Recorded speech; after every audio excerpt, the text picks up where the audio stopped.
The Anomalies Challenge. The starship Intrepid cut through the darkness of space, its massive fusion engines leaving a blue-white trail behind it like a cosmic signature. Commander Elena Reyes stood at the command center, her weathered face illuminated by the soft glow of holographic displays that surrounded her. 23 years of service in the United Earth Defense Force had carved lines into her face that told stories of both triumph and loss. "Status report," she ordered, her voice carrying the weight of authority earned through countless battles. Lieutenant Commander Jackson appeared beside her, his dark skin contrasting with the crisp white of his uniform. "All systems nominal, Commander. The fleet is maintaining formation. We're approaching the anomaly's coordinates." Elena nodded silently. 6 months ago, deep space probes had detected an unusual energy signature in a previously unexplored sector. Initial scans suggested it was artificial, not natural, and potentially ancient. The scientific community had dubbed it the Nexus, though no one knew what it actually was. What they did know was that it emitted radiation patterns unlike anything humanity had encountered before. "Ma'am," called out Science Officer Dr. Lyra Chen from her station, "energy readings from the anomaly are spiking. Something's happening." Elena turned her attention to the main view screen as it switched to show what lay ahead. What had once been just a pinpoint of light in the distance now resolved into something that defied explanation.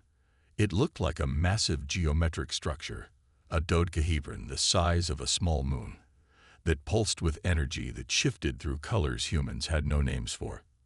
"Fascinating," whispered Dr. Chen.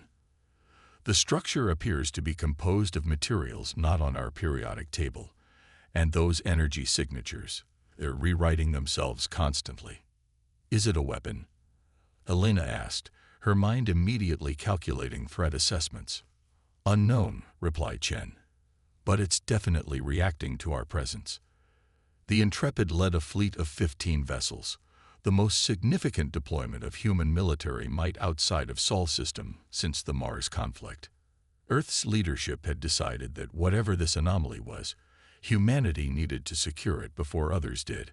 The galaxy was vast, but not empty. Humans had encountered 3 other spacefaring species in their expansion, none particularly friendly. "Commander," called out Communications Officer Patel, "we're detecting multiple warp signatures approaching the anomaly." "Not human." Elena's spine stiffened. "Identify." Signatures match known Vexlar configurations, at least a dozen vessels. And, wait, additional signatures emerging. Keth-Uri warships. They're converging on the anomaly from multiple vectors. The Vexlar, a collective of cybernetically enhanced beings with a reputation for ruthless efficiency. The Keth-Uri, an aggressive territorial species that humanity had already skirmished with twice over border disputes. Both were powers that Earth couldn't afford to underestimate. "Seems we're not the only ones interested in this discovery," Elena muttered. "Battle stations. Weapons hot but safeties engage. We're not firing unless fired upon." The bridge erupted into controlled chaos as crew members prepared for potential conflict. Elena had hoped for a straightforward scientific expedition, but deep down, she'd known better.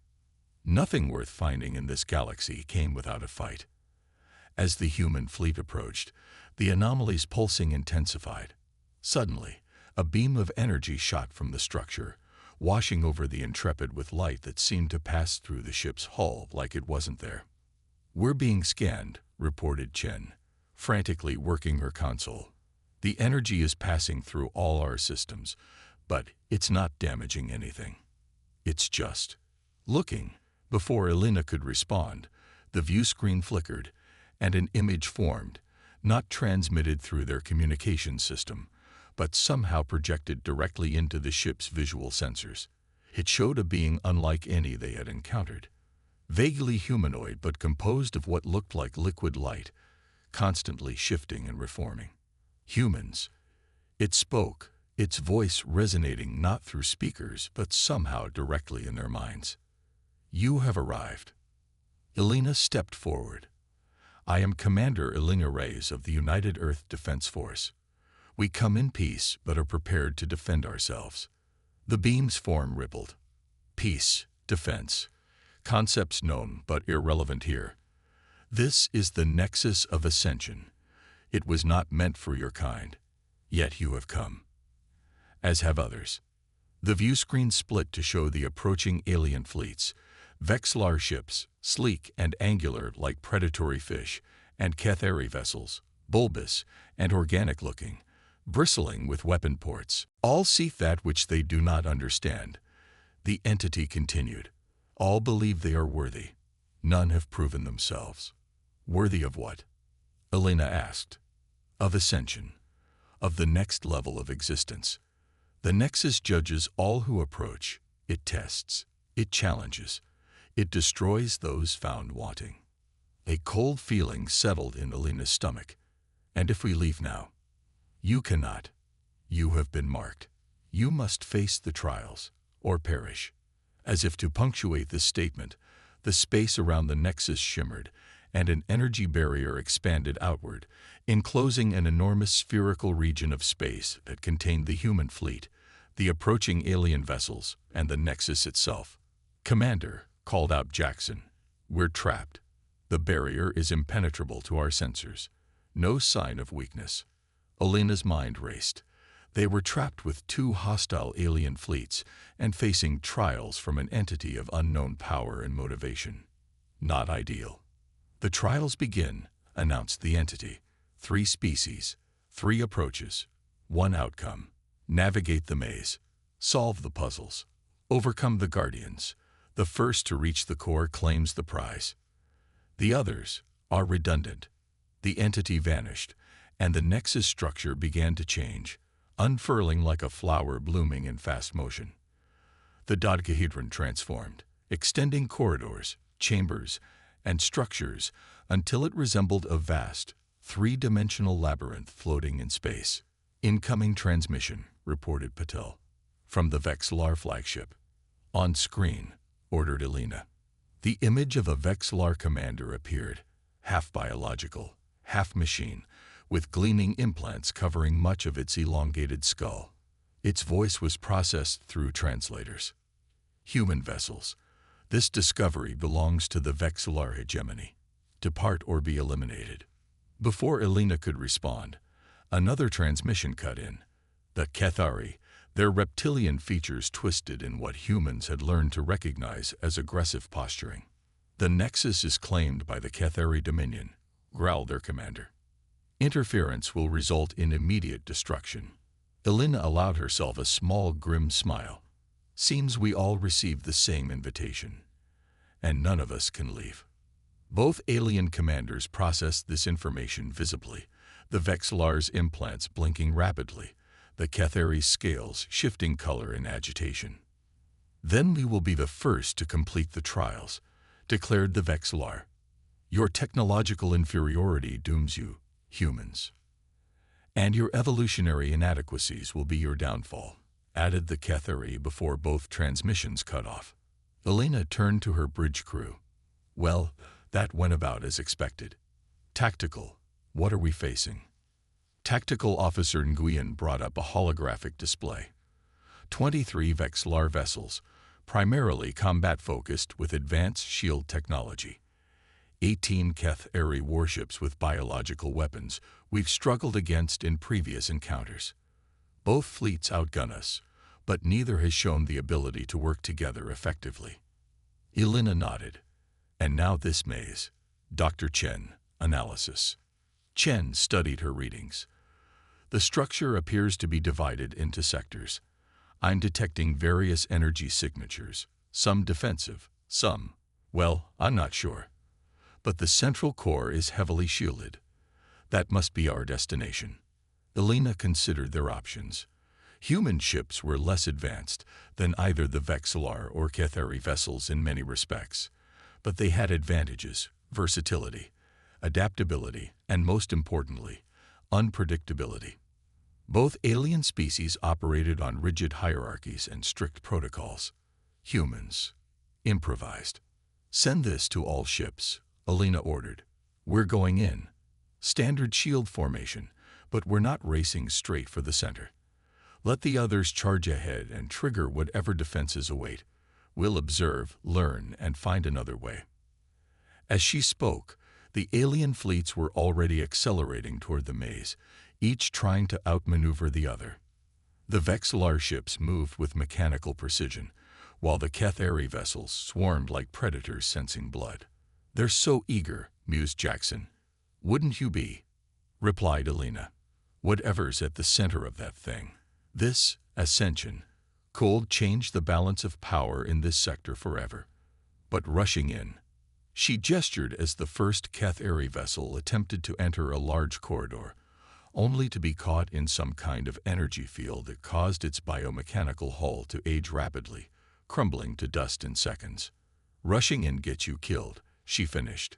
"Navigator, take us in through the smaller passages. Sensors at maximum. We're going to do this the human way." "Which is?" asked Shen. Alina's expression hardened as she watched the alien fleets begin to engage not just the maze but each other, weapon fire lighting up the void. Carefully, intelligently, and with a healthy appreciation for the fact that we might be outmatched but never outsmarted. As the Intrepid led the human fleet toward the labyrinth, Alina couldn't shake the feeling that they were being watched, not just by the entity or the alien vessels, but by the Nexus itself, as if it was curious about these newcomers who neither charged in recklessly nor retreated in fear. Perhaps that was the first test, and perhaps humanity had already begun to pass it. Fortress of Humanity. 3 days into the trials, the human fleet had lost 4 ships. The Vexillar had lost 11. The Ketheri had lost 9, and no one had made it even halfway to the center of the Nexus. Commander Alina Reyes hadn't slept more than 3 hours at a stretch since they'd entered the maze. Her uniform was rumpled, and dark circles had formed under her eyes, but her focus remained razor-sharp as she studied the holographic representation of their progress. "They're trying a new approach," reported Lieutenant Commander Jackson, pointing to a cluster of Vexillar ships that had regrouped near a massive chamber filled with what appeared to be shifting gravitational fields. "They've adapted their shields to compensate for the time dilation effects we encountered in Sector 7. Alina nodded. The Vexillar were formidable opponents. Methodical, calculating, relentless. They learned from each failure and adapted their technology accordingly. But their rigid thinking remained a weakness. "They'll still fail," she said quietly. "They're treating each challenge as an isolated problem to be solved with brute computational force. They're not seeing the pattern." Dr. Chen looked up from her station. "You really think there is one?" "These trials seem deliberately designed to be unpredictable." "Nothing is truly unpredictable," countered Alina. "Difficult to predict, yes, but there's always logic behind chaos. You just need to find the right perspective." She expanded a portion of the hologram. "Look here and here and here. The energy signatures aren't random. They're harmonic. Each trial is designed to respond to the approach used against it." For 3 days, while the alien fleets had charged forward, triggering traps and defenses, the human vessels had held back, observing, analyzing, and mapping. They'd advanced more slowly but had suffered fewer losses. More importantly, they'd begun to understand the Nexus's true nature. "It's alive," Alina had realized during the 2nd day. "Not alive like we are, but conscious, aware. It's not just testing our technology or our combat capabilities. It's testing our approach, our thinking, our adaptability." This insight had led to a radical shift in strategy. Instead of trying to fight their way through the maze, the human fleet had begun to work with it, adjusting their shield frequencies to harmonize with the Nexus's energy patterns, navigating pathways that seemed more difficult but actually resonated with their ship's propulsion systems. "Commander," called out Tactical Officer Nguyen, "Ketheri vessels are moving to intercept us at Junction 12. Alina studied the tactical display. The Ketheri had noticed humanity's steadily advancing position and clearly didn't appreciate the competition. "Reroute through the plasma corridor," she ordered. "They won't follow us there." "But Mom," objected Nguyen, Our shields will only hold for 30 seconds in that radiation density. We only need 25, she replied with a grim smile. Trust me. The Intrepid led 3 other ships into a swirling vortex of superheated plasma, a corridor so hostile that both Vexillar and Cathari had avoided it entirely. Shield indicators immediately began to flash warnings as the temperature outside the hull soared to sun-like levels. 20 seconds, called out Jackson, tension evident in his voice. Alina remained calm, her eyes fixed on a specific energy pattern flowing through the plasma. Adjust shield harmonics to match the flow. Now, engineers raced to comply, and something remarkable happened.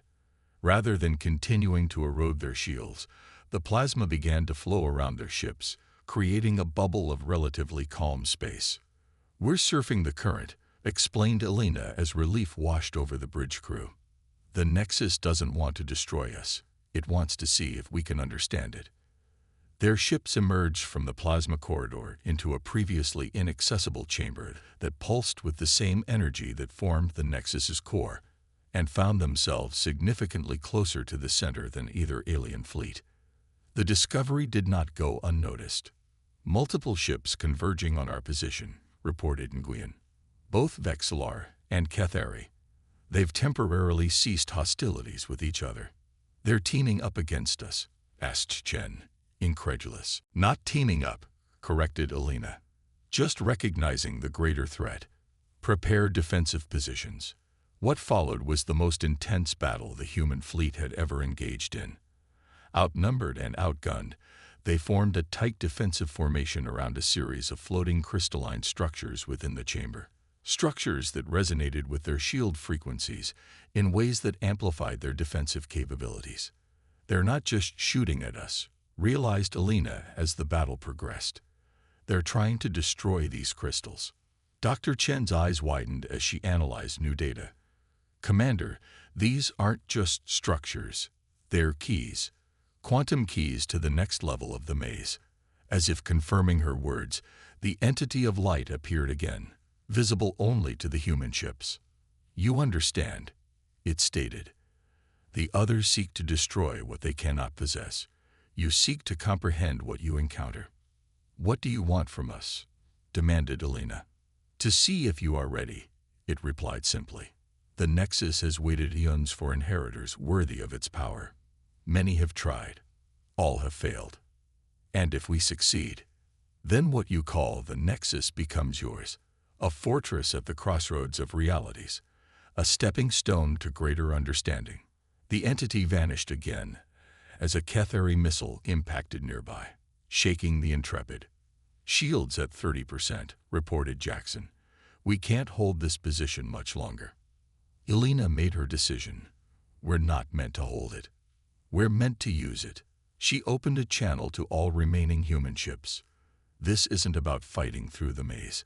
It's about proving we understand its purpose. These crystals aren't weapons. They're conduits. Link with them. Match your shield frequencies precisely and channel power through them, not to destroy, but to amplify. It was a gamble based on 3 days of observations and a theory that might get them all killed. But as the human ships adjusted their positions and began to synchronize with the crystalline structures, something extraordinary happened. The crystals flared to life, creating a network of energy that connected the human vessels in a geometric pattern that mirrored the Nexus itself. And then the chamber transformed. The space around them shifted, with the crystalline structures expanding and interlocking until they enveloped the human fleet in a protective lattice. The attacking alien vessels found themselves suddenly outside this new formation, their weapons unable to penetrate. What's happening? Asked Jackson, staring in awe at the transformation. Dr. Chen laughed, a sound of pure scientific delight. We're not completing the maze.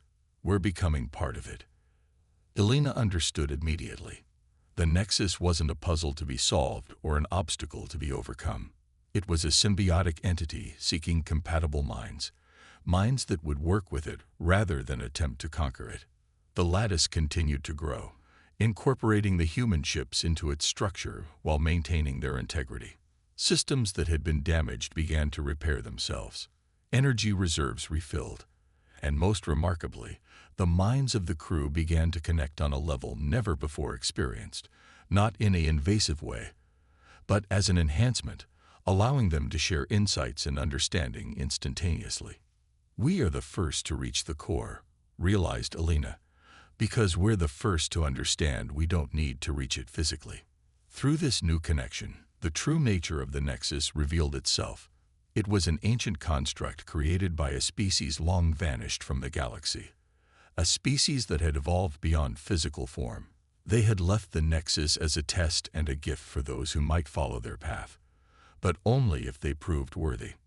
Not through conquest, not through technological superiority, but through understanding, adaptation, and harmony.